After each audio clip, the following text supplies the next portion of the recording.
Hola a todos, espero estén bien.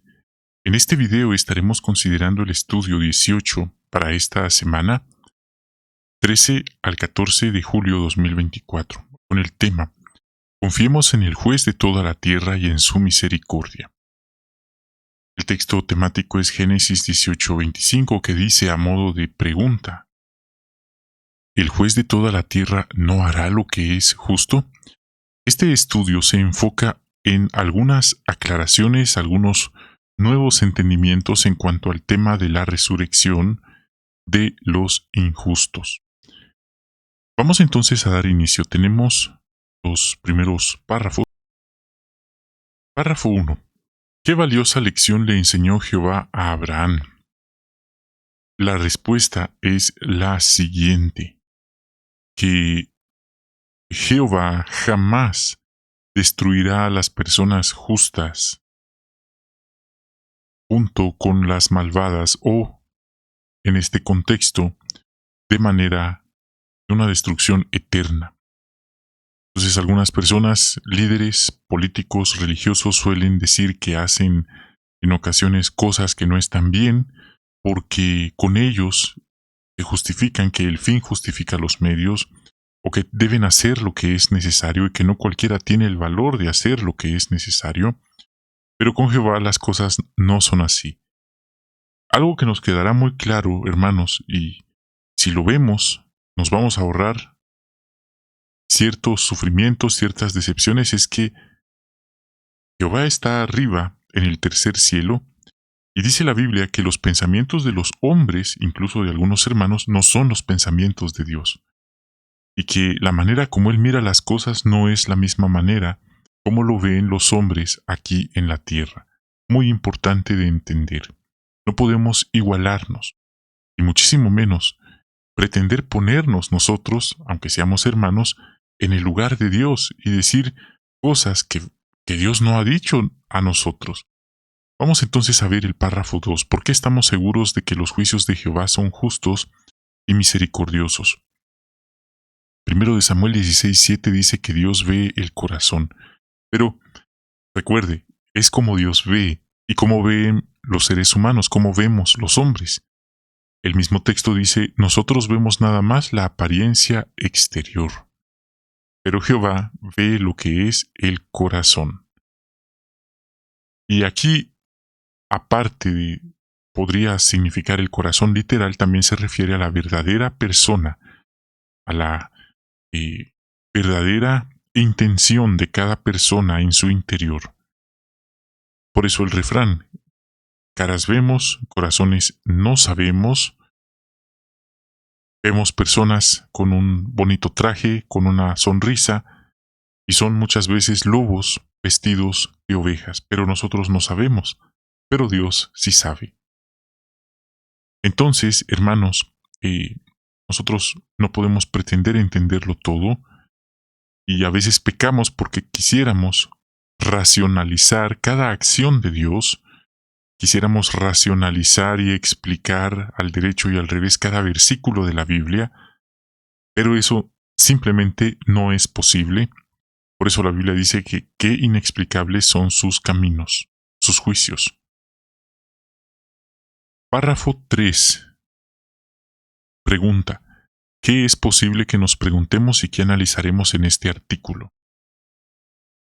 Quizás nos surjan preguntas como las que hizo Abraham, y quizás nos preguntamos, ¿hay posibilidad de que resuciten algunas personas que Jehová destruyó en Sodoma y Gomorra, en el diluvio, en los asirios, por ejemplo?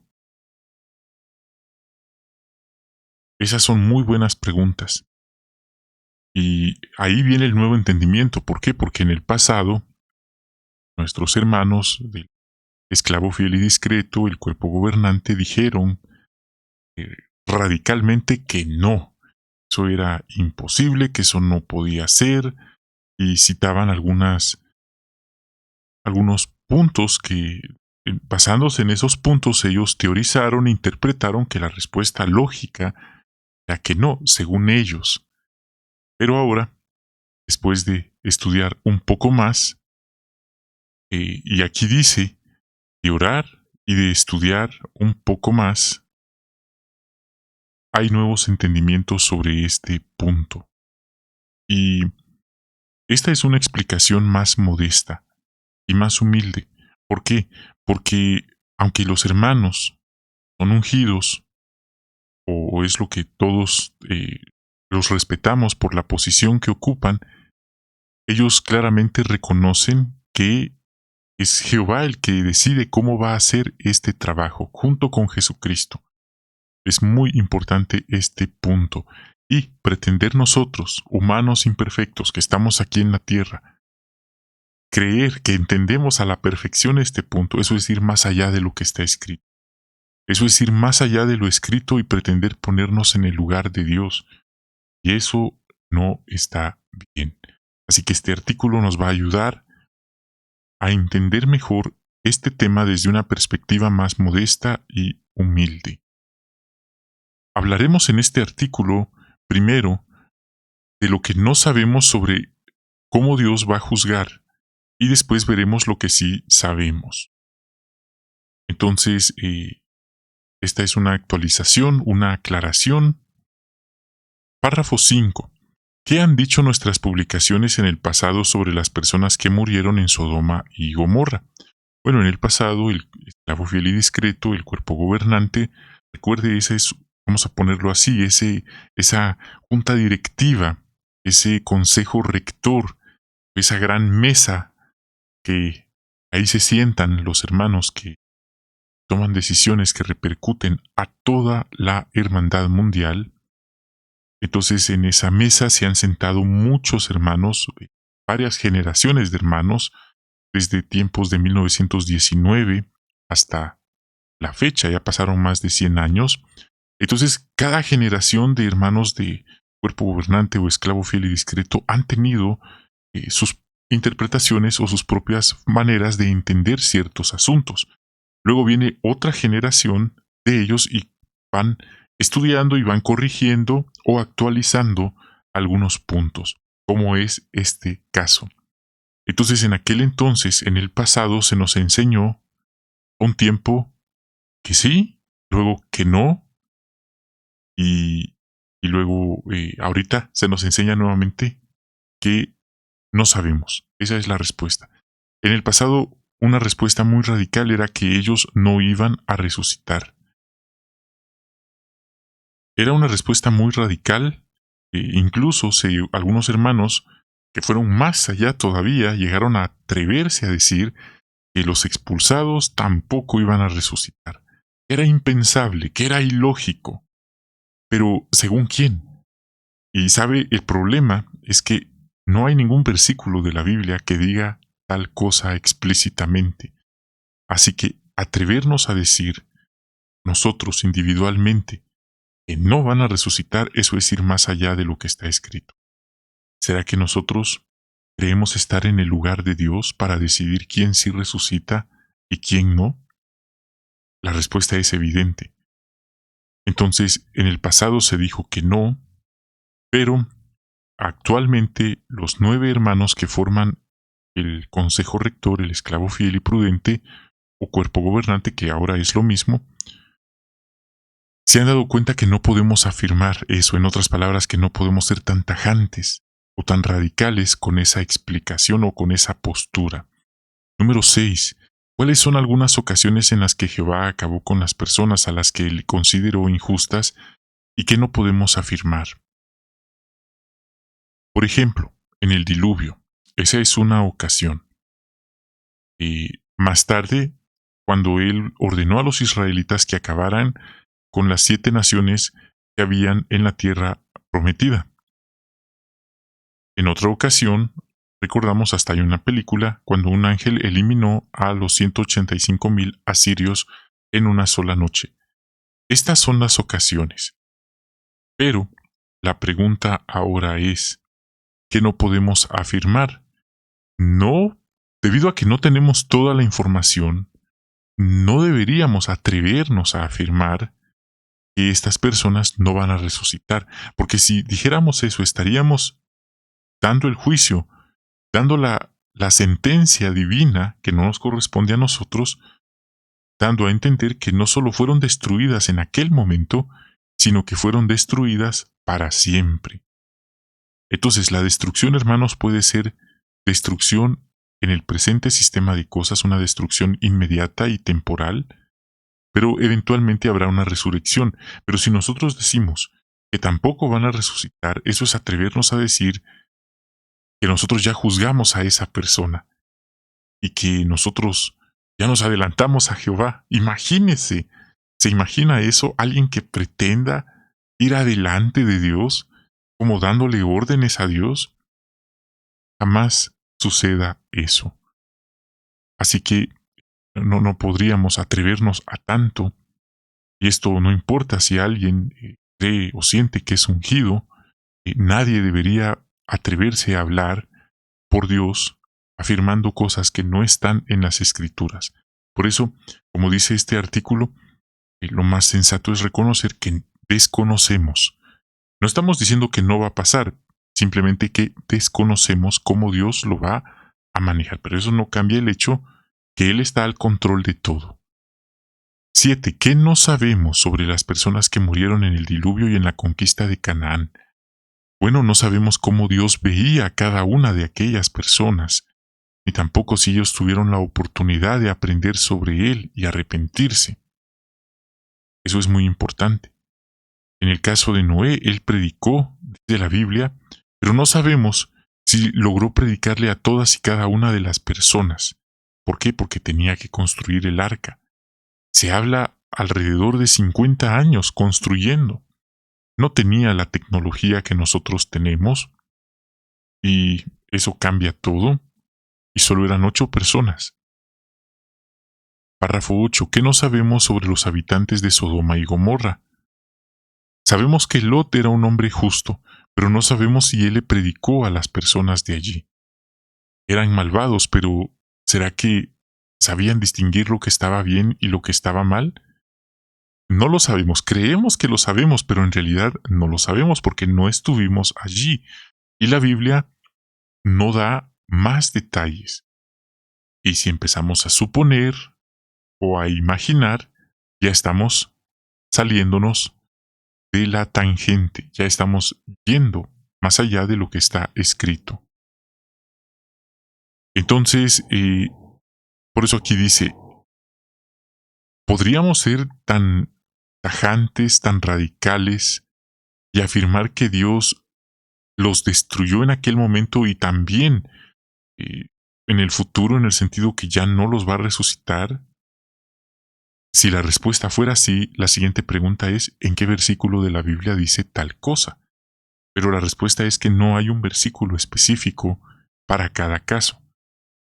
Este es el nuevo entendimiento. Entonces, al no haber un versículo que lo responda, nuestra postura o respuesta es que no podemos ser tan tajantes o tan radicales y decir, no van a resucitar.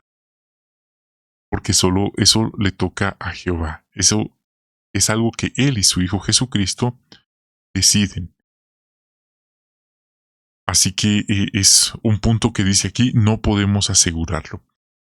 Hay hermanos que en ocasiones les ha gustado, han dado la impresión que ellos lo saben todo, que ellos tienen una respuesta para cualquier cosa y que si no saben la respuesta son capaces de inventarla, pero aquí vemos una postura más modesta.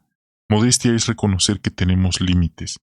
Uno de esos límites es que no lo sabemos todo, así que no podemos ser tan firmes y decir que no van a resucitar, porque no lo sabemos, lo desconocemos. ¿Qué no sabemos sobre Salomón? Nuevamente, hay muchas cosas que desconocemos de Salomón. Ese es otro misterio, no voy a entrar en detalle, este es otro tema, por supuesto, pero la pregunta es, ¿quiere decir esto que Salomón tampoco va a resucitar? Algunos hermanos han creído que no, y han enseñado ese no como una verdad absoluta y hasta inspirada. Pero nuevamente, la Biblia tampoco lo dice. Entonces, dice al final, Jehová sabe la respuesta. Nosotros no lo sabemos. Lo que sí sabemos es que Jehová hará lo justo. Y ese es el principio, hermanos. Si los expulsados, si los inactivos, personas que se alejaron, han dejado a Jehová y han muerto, van a resucitar, la respuesta la sabe Jehová, no nosotros. Pero lo que sí podemos asegurar es que Jehová hará lo que es justo. ¿Por qué? Porque Él conoce todas las cosas. Él conoce los motivos por los que alguien dejó la congregación. Jesucristo dijo que algunos simplemente no eran tierra fértil, eso lo entendemos, pero Jesucristo también habló de algunos que iban a sufrir tropiezos. Y esa es una realidad, es decir, si pensamos que entrar al salón del reino y a la congregación es un jardín de rosas y todo es amor y paz y todos van a ser muy amables y bondadosos, la respuesta es que no. Jesucristo avisó que iban a haber personas cuya misión iba a ser causar tropiezos. Y hay de esas personas también. Jehová entiende y analiza cada caso particular. ¿Cómo hacía nuestro Señor Jesucristo? Párrafo 10. ¿Cómo se siente Jehová al destruir a los malvados? Mal, a Él no le gusta, dice la Biblia. Como dice Ezequiel 33:11, Él no se deleita en la muerte de nadie malvado. También en 2 de Pedro 3:9 dice que Él no desea que ninguno sea destruido. Ahí está. Entonces, Él jamás destruye a nadie para siempre, a menos que haya razones de peso para hacerlo. Entonces, este es otro punto que a lo mejor no lo hemos pensado, pero alguien puede morir hoy, como muchos han muerto hoy, murieron hoy, pero está la esperanza de la resurrección. Pero hay personas que son destruidas para siempre, en el sentido que si mueren hoy, ya no tienen la esperanza de resucitar. Eso quiere decir destrucción eterna o destrucción para siempre. Ahora, nosotros no sabemos quiénes no específicamente, pero Jehová sí lo sabe. Así que confiamos en Él, y es lo mejor que podemos hacer. 11. ¿Quiénes no resucitarán y cómo lo sabemos? Bueno, aquí el párrafo nos dice, basándonos en Marcos 14:21, Juan 17:12 y una nota de estudio, Judas Iscariote. Él sabía perfectamente lo que estaba haciendo y ahí está el punto. Jesús también dijo que algunos de los líderes religiosos que se habían opuesto a él no tendrían la posibilidad de resucitar. Son palabras muy fuertes. Ahora, podríamos repetir esta respuesta como un lorito, pero usted le podría preguntar a los hermanos de su congregación ¿en qué sentido se opusieron los líderes religiosos a Jesucristo? ¿En qué sentido? Y esa es una cuestión que no mucho solemos reflexionar y pensar, ¿por qué si ellos vieron a Jesús hacer los milagros que hizo en primera persona, por qué no lo aceptaron como el Mesías? ¿Por qué estaba siempre esa oposición? Esto nos recuerda, hermanos, y Jesucristo lo dijo también, porque ellos amaban más las riquezas y el dinero que la ley de Dios. Ellos usaban la religión como un medio para un fin. Tenían negocios de corrupción con Roma y eso les daba a ellos un prestigio, un plus, les daba poder, autoridad, riqueza. Y de repente aparece un hombre al quien ellos llamaban el hijo del carpintero, despectivamente, y empieza a denunciarlos. Para algunos Jesús habría sido un verdadero apóstata. ¿Por qué? Porque él no se sujetaba y no respetaba a sus líderes religiosos espirituales. Quizás hasta podrían atreverse a decir, ellos fueron nombrados por Dios. Y era tal el nivel de ellos de presuntuosidad que ellos literalmente se sentaban, dice la traducción del Nuevo Mundo, en el lugar de Moisés. Otras versiones de la Biblia dicen en la cátedra de Moisés. Y al sentarse ellos allí, ellos daban a entender, según ellos, un dogma, un dogmatismo tan grande, que lo que ellos decían podía considerarse igual o hasta superior a la ley de Moisés o a las palabras que Moisés transmitió al pueblo, que esas sí eran palabras inspiradas. Por ejemplo, un ejemplo muy conocido cuando Jesús les dijo a las personas que comieran, y estos líderes llegan y le dicen: Jesús, ¿por qué ustedes violan la ley de Dios? ¿No se lavan las manos antes de comer? Y Jesús les dice: esperen un momento, ¿dónde dice eso la ley de Dios? Esa parte me la perdí. Y ellos que le contestan: bueno, Señor, es cierto, la ley no lo dice, pero lo decimos nosotros, y si nosotros lo decimos es como si la ley de Dios lo dijeran. ¿Y qué dijo Jesús? Hipócritas, enseñan doctrinas humanas como si fueran mandamientos de Dios. Jesús les enseñó que ellos podían adorar a Dios en espíritu y en verdad, y que no estaba bien lo que estaban haciendo, y eso representaba una amenaza al negocio que ellos habían montado a través de la fe, a través de la religión, y eso no nos sorprende, hermanos. Si usted mira a su alrededor, se va a dar cuenta que la misma historia se repite. Hoy los líderes religiosos mundiales viven en un lujo desvergonzado, acumulan estratosféricas, millonarias fortunas, no solo en dinero, sino también en bienes materiales, propiedades, bienes y raíces, etcétera, etcétera. Y pregúnteles, ¿qué hacen con tantos millones que ingresan cada mes, cada año? No declaran impuestos, por supuesto. ¿Qué hacen con tanto?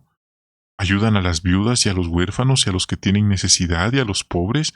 La respuesta es no. Nada más para ellos y sus familias. Si Jesús estuviera hoy, no dudamos, los líderes religiosos buscarían la manera de eliminarlo nuevamente, porque Él representa una amenaza a esa estructura piramidal que han montado a través del negocio de la fe. Es triste, es lamentable, y por eso necesitamos tanto el cambio que solamente Jehová y su Hijo Jesucristo pueden traer y van a traer sobre este sistema. Me extendí un poco en ese punto porque es importante, hermanos, que no es nada más un asunto de una pregunta y un comentario, se trata de entender, de crecer, se trata de darnos cuenta cómo funcionan realmente las cosas. La Biblia no es un libro de cuentos para entretenernos, y si desconocemos esta historia, está el refrán que quien desconoce su historia está condenado a repetirla. Punto muy profundo, interesante para meditar. Aquí se menciona a los apóstatas que no se arrepienten. Y en el primer siglo los apóstatas no eran personas que estaban afuera de la congregación, eran personas infiltradas adentro de la congregación. De hecho, al morir el último de los apóstoles, el apóstol Juan, entraron los apóstatas. Ahí entró Constantino. Constantino y los primeros padres de la iglesia, quienes a su sabor y antojo deshicieron e hicieron lo que ellos quisieron. La apostasía pura en su máxima expresión. Y ellos intentaron tener su sede mundial allá en Jerusalén, pero no lo lograron, gracias a Dios, y ellos ahora están instalados allá en Roma, Italia, tienen hasta su propia ciudad, y se autodenominan los únicos nombrados y fundados por Jesucristo. Pero esta parte de la apostasía, esa parte se la comen, se la pierden, no la mencionan, pero esa es en su máxima expresión. Vamos entonces a ver el párrafo 12. ¿Qué sabemos sobre la misericordia de Jehová? Mencione algún ejemplo. Él está lleno de misericordia, no desea que nadie sea destruido, eso lo sabemos. Entonces tenemos en la Biblia algunos ejemplos. El rey David cometió adulterio y otros pecados graves, muy graves. Según la ley, lo que correspondía era que él pagara con su propia vida por lo que había hecho. Pero Dios lo perdonó. Manasés hizo cosas impensables, horribles. pero Dios le mostró misericordia y lo perdonó. Ananías y Zafira mintieron y Dios los fulminó en ese mismo instante. Entonces, ¿por qué a unos sí y por qué a otros no? Recuerde, Dios analiza cada caso circunstancialmente, individualmente. Él vio algo que nosotros no podemos ver, el corazón de cada persona. Él mira el corazón y él vio que ellos cometieron pecados horribles, no errores. Esos no son errores, esos son pecados, desobediencia a la ley de Dios, pero se arrepintieron. Pero hay personas que no se arrepienten. Es más, si pueden volverlo a hacer, lo vuelven a hacer. Eso nos recuerda que muchas personas pecan y les da igual, no se arrepienten. 13. ¿Por qué les mostró misericordia Jehová a los habitantes de Nínive? Porque ellos se arrepintieron. Ahí está el punto. Se arrepintieron de sus pecados, dejaron de hacer lo que estaba mal, y ahí está el punto. Entonces, ¿qué dijo Jonás? A Jonás esto no le gustó. Jonás tenía esperanzas que su profecía se cumpliera, y si no,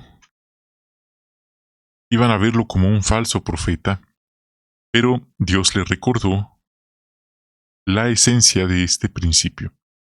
Parte B, ¿qué dijo Jesús después sobre los habitantes de Nínive? Jesús usó el ejemplo de ellos que se arrepintieron para destacar la justicia y la misericordia de Jehová. Dijo que ellos se levantarían de pie en el juicio como un testimonio viviente. Párrafo 14. ¿Qué oportunidad tendrán los ninivitas sobre o durante la resurrección de juicio? Bueno, lo que actualmente se nos está enseñando, lo que entendemos o la forma de entender este punto es que para los injustos será una resurrección de juicio durante los 1000 años, porque Dios y Jesús los observarán para ver si obedecen y ponen en práctica lo que aprenden. Si un ninivita resucita, pero se niega a adorar a Dios, su juicio acabará en destrucción eterna. Pero si elige obedecer, será vida eterna. Párrafo 15, parte A. ¿Por qué no debemos decir que nadie de Sodoma y Gomorra resucitará? En primer lugar, porque la Biblia no lo dice. ¿Y quiénes somos nosotros para hacer tal afirmación? Ese es un punto. Por otro lado, nuestro Señor Jesucristo dijo que el día del juicio será más soportable para Sodoma y Gomorra que para quienes lo rechazaron a Él y sus enseñanzas. Entonces, Jesús no estaba hablando aquí de una hipérbole, estaba hablando de algo literal, poniéndolos como un buen ejemplo, algunos de ellos en cierto sentido. Es un punto muy interesante que a lo mejor no pensamos. Es verdad, se destacaron por haber hecho cosas malas, muy malas, pero recordemos que Jesús dijo que habrá una resurrección de juicio para los que hicieron cosas malas también. Entonces, con ese punto en mente, ¿quiénes somos nosotros para decir que no habrá resurrección para Sodoma y Gomorra? ¿Quiénes somos nosotros? No estamos en el lugar de Jesús, nosotros no somos Jesús para hacer tal afirmación. Así que no está bien que digamos que no van a resucitar. Mejor en vez de eso decimos, Jesús está al tanto de eso y Él sabe quiénes resucitarán. Él se encargará. Y con eso cerramos ese punto. ¿Cómo podemos entender las palabras de Judas 7? Es la siguiente. Aquí hay un recuadro, una nota, y ahí se explica estas palabras. 16. ¿Qué tiene en cuenta Jehová para decidir a quiénes va a resucitar? Jehová siempre examina el corazón y analiza los pensamientos más íntimos. Eso es muy importante. Jehová le pagará a cada uno según su conducta. A los que más les dio, más se les pedirá en cambio. A los que sobre mucho fueron puestos, a los que sobre mucho se les nombró, a los que mucho se les encomendó, mucho se les pedirá también. ¿Cómo usaron los dones que Dios les dio, los regalos? ¿Lo usaron para ayudar o solo para ellos, nada más? Jehová analizará estas acciones. Así que podemos irnos quitando la tendencia de dar por hecho que una persona no va a resucitar a no ser que lo sepamos con toda seguridad porque la Biblia lo dice. Y podemos imaginarnos a Jehová, a Jesucristo y a los ángeles ya arriba desde el cielo, viéndonos, y han de decir, estas ovejas, estos hermanitos, creen unas cosas que ellos no han dicho ni han pensado. Entonces debemos tener esta actitud modesta de no ir más allá de lo que está escrito, pero de seguir confiando en que Jehová y Jesús siempre harán lo que es justo, lo que es correcto. No nos tienen que pedir permiso para hacer lo que ellos tengan que hacer. Tampoco es necesario que estemos de acuerdo o no con eso. Ellos simplemente lo harán. Y fin de la historia. 17. ¿Qué pasará con las personas que han muerto? Bueno, la Biblia dice que habrá una resurrección de 144,000 ungidos, ni uno más ni uno menos, 12,000 de cada tribu. Es muy importante. Hoy cualquiera puede decir que es de los 144,000, pero como dijo un hermano del cuerpo gobernante, a su debido tiempo esta profecía se cumplirá, y hoy no nos preocupamos sobre quién es, quién realmente no es, ni nos molestamos en llevar una lista de quiénes son, dónde viven, y cómo saben que realmente son ungidos. Algunos se molestan cuando les preguntan, ¿cómo saben que son ungidos? Y hay una respuesta para eso también, pero cuando esta profecía se cumpla, porque eso está en la Biblia, no es la ocurrencia de un hermano, eso está en las escrituras inspiradas por Dios, no habrá ninguna duda quiénes son los verdaderos 144,000 y quiénes nada más eran impostores, usurpadores. Entonces esa es una resurrección. Otra resurrección es de hombres y mujeres fieles, la resurrección de los justos. Muy importante. Esto se puede entender como dos resurrecciones. En realidad, en Apocalipsis habla de una primera resurrección y de una segunda resurrección. Bien, vamos entonces aquí a un punto en el párrafo 18 y 19. ¿Por qué podemos confiar en las decisiones que tomará Jehová sobre los que han muerto? Bueno, porque ¿quién lo puede hacer mejor que Jehová?